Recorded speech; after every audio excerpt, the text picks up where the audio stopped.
Vanilla's hidden gate, and the boy who opened it. One flower one day, miss that day, and that flower will produce no vanilla pod.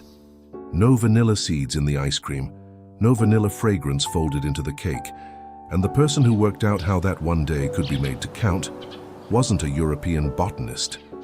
He was 12 years old, his name was Edmond. The distance inside a flower. To understand what Edmond did, you have to step inside a vanilla flower first. Vanilla is a climbing orchid. Its pollen and the surface that could receive it sit close together on the same central column. But between them hangs a thin flap, the rostellum. That flap is a born gatekeeper. It keeps two parts that could touch from ever touching. The distance is only millimeters. What it decides is the whole future of the flower, whether it withers and falls, or whether the ovary behind it begins, day by day, to lengthen into a green vanilla pod. Vanilla is native to tropical America, from southern Mexico into northern South America. There, insects occasionally finish the job on their own. Scientists still haven't confirmed one single species responsible for pollinating cultivated vanilla. The story of one indispensable bee is neater than the evidence. Default text carried across the ocean to Réunion, then called Bourbon Island. The vines still climbed, the flowers still opened. But reliable fruit remained elusive. Growers had healthy vines and flowers, but no dependable crop. Flower after flower opened and closed and left behind nothing. A Belgian botanist, Charles Morin, had already managed it by hand under controlled botanical conditions a few years earlier. He proved the thing was possible. But making it work under close observation and doing it every morning across a crop are two different problems. That difference would decide whether the technique could spread at all. A thumb and a sliver of bamboo. Edmond was born enslaved in 1829 in Sainte-Suzanne, Réunion. Census records place him from early childhood on the estate of a planter named Beaumont. By 1841, he was about 12. The record stops there. It doesn't give us his daily routine, a formal apprenticeship, or a single sentence in his own words about why he studied these flowers. Any tidy scene of a boy being taught is something added later. What survives is a description of what he did. With a small pointed object, remembered later as a sliver of bamboo, he lifted the rostellum. Then with his thumb, he pressed the pollen-bearing part against the surface that could receive it. Two movements. One barrier moved aside. Contact made. No fireworks, no music. The flower itself gave almost no sign in that moment that anything had changed. The proof would come later, when the ovary behind it began quietly to lengthen. We can't replay this as if someone had been standing there recording it. The surviving accounts were written years afterward. Edmond's own voice, his expression, what he thought would happen, none of it was kept. What was kept is a method other people could repeat. From one pair of hands to a shared skill accounts, say Edmond demonstrated the method beyond Beaumont's estate. Someone could stand nearby, watch the point lift the membrane, watch the thumb complete the contact and try the same motion on the next flower. Get the angle wrong and it could be corrected. Fail the contact and the result would show itself soon enough. The flower was its own honest exam. Before long, the gesture no longer belonged to one pair of hands. Vanilla still had to be pollinated one flower at a time, but Edmond had turned those few seconds of work into something reliable. A grower's morning changed because of it.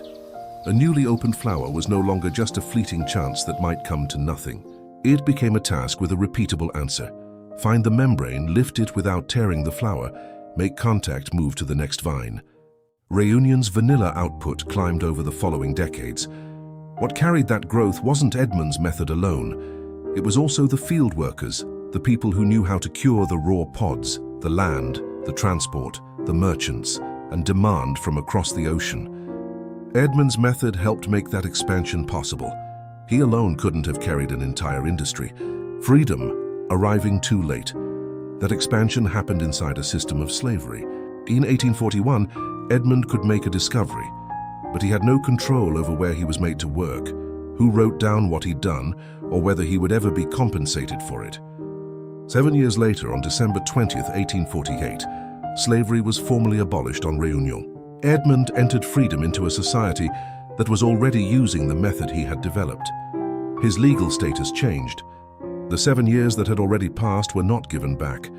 Abolition did not redistribute the land, the power, or the future gains that would keep flowing from this crop.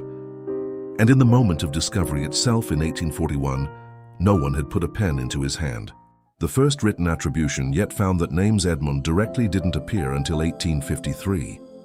That year, a man named Mézières Lepervenche wrote to the colonial governor, arguing on Edmond's behalf.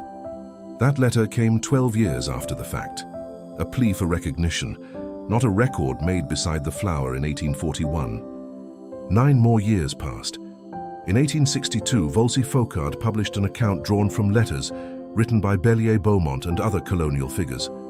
It acknowledged the earlier European experiments, but placed Edmond's contribution somewhere more specific, the simpler method actually used on Réunion. That publication helped Edmond's name survive.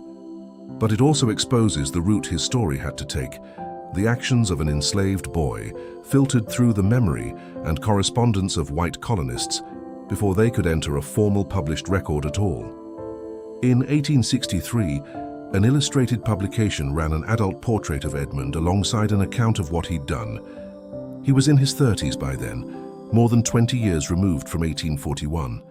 That portrait gives the archive a face. It cannot give us back the 12-year-old standing in front of the flower.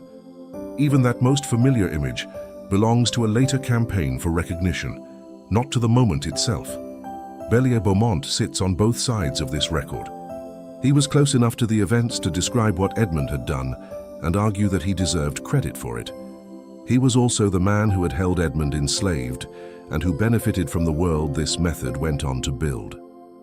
It gives us dates, advocates, printed claims, and a portrait made decades after the fact. It doesn't give us Edmond's own words. So what's left to us is only what the record can still hold. A boy of about 12, a flower open for one short window, a small pointed stick, a thumb. A life not reduced to one sentence. The colony gained far more from this method than Edmond ever did. Others later petitioned on his behalf, asking that he be recognized and compensated. He never received anything close to the economic value of what he'd discovered. Still, his later life can't be flattened into the line that he died with nothing at all. Surviving records trace employment, marriage, inheritance, and an interest in property. Default text. None of that makes his life one of prosperity, but it makes him more of a person and less useful as a tidy tragedy. The archive documents people petitioning on his behalf. It documents no reward that matched what others took from the technique. Edmond died in Saint-Suzanne in 1880. He was 51. The gesture went on. Beyond that one estate, beyond Réunion, into the everyday knowledge of anyone who grows vanilla. The essential movement remains much the same. One flower at a time. A hand approaches while the bloom is open. A small point lifts the thin membrane. A thumb brings the pollen to the surface that can receive it. Then the hand lets go.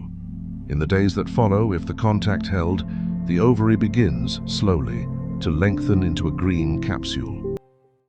Like, subscribe, and remember, sometimes the smallest hands change the biggest stories.